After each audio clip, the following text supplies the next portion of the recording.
Hi hello నమస్తే welcome to my channel. By channel కొత్తగా చూస్తున్నట్టయితే ముందుగా సబ్స్క్రైబ్ చేసుకోకపోయినా పర్వాలేదు, కానీ కింద కామెంట్లో మాత్రం జేఎన్టీఆర్ అని చెప్పేసి టైప్ చేయండి భయ్య. అయితే దేవరా సినిమా మీద చాలా రోజుల నుంచి కొంతమందికి అయితే కొన్ని డౌట్స్ అయితే ఉన్నాయి భయ్య.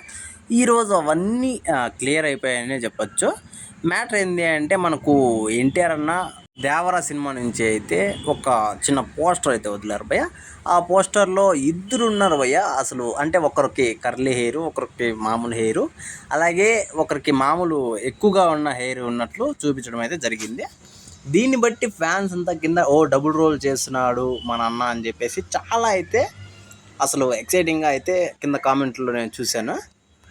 నిజం చెప్పాలంటే అసలు ఎన్టీఆర్ అన్నను ఒక్కడిని చూస్తేనే ఒక బాక్స్ ఆఫీస్ని కుమ్మినట్లు ఉంటుంది.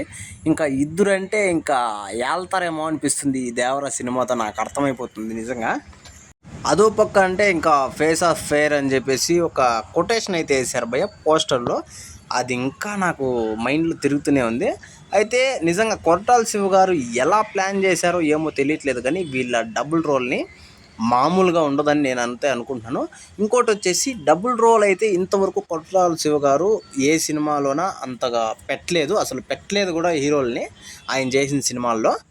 కాకపోతే ఎన్టీఆర్ అన్న సినిమాలో అది కామన్ అనుకోండి, డబుల్ రోల్ కానీ త్రిబుల్ రోల్ కానీ అసలు ఆయనకి ఒక్కసారి అనుకుంటే అది వేరే లెవెల్లో పర్ఫార్మెన్స్తో మనకైతే ఆ డబుల్ రోల్ని డబుల్గానే చూపించడం. ఒక మాటలో చెప్పాలంటే ఆయన్ని మించి పర్ఫార్మెన్స్ ఎవరు చేయలేరు అన్నట్టుగా అయితే డబుల్ రోల్ని అయితే చూపించడం అయితే జరుగుతుంది భయ్య.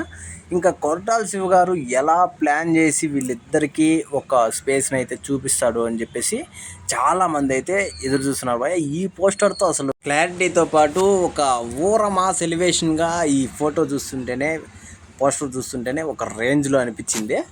ఇంకా చెప్పాలంటే నేను చెప్పినట్లు కరెక్ట్గా 22వ తారీఖు మనకు ట్రైలర్ అయితే వదిలే అవకాశం ఉంది. అలాగే వినాయక చవితికి టీజర్ కానీ లేదంటే ఖచ్చితంగా ఆయుధ పూజ సాంగ్ కానీ వదులుతారని నేనైతే అనుకుంటున్నాను భయ్య. సాంగ్ కంటే ముందుగా మనకు టీజర్ వదులుతారని నా ఉద్దేశము, నేనైతే అనుకుంటున్నాను. మరి చూడాలి వినాయక చవితి వరకు ఏం వదులుతారని చెప్పేసి. అలాగే నిజంగా 27 కోసం ఎంతలా ఎదురు చూస్తున్నారో మీరు కింద కామెంట్లో తెలియజేయండి భయ్య సినిమా రిలీజ్ కోసము.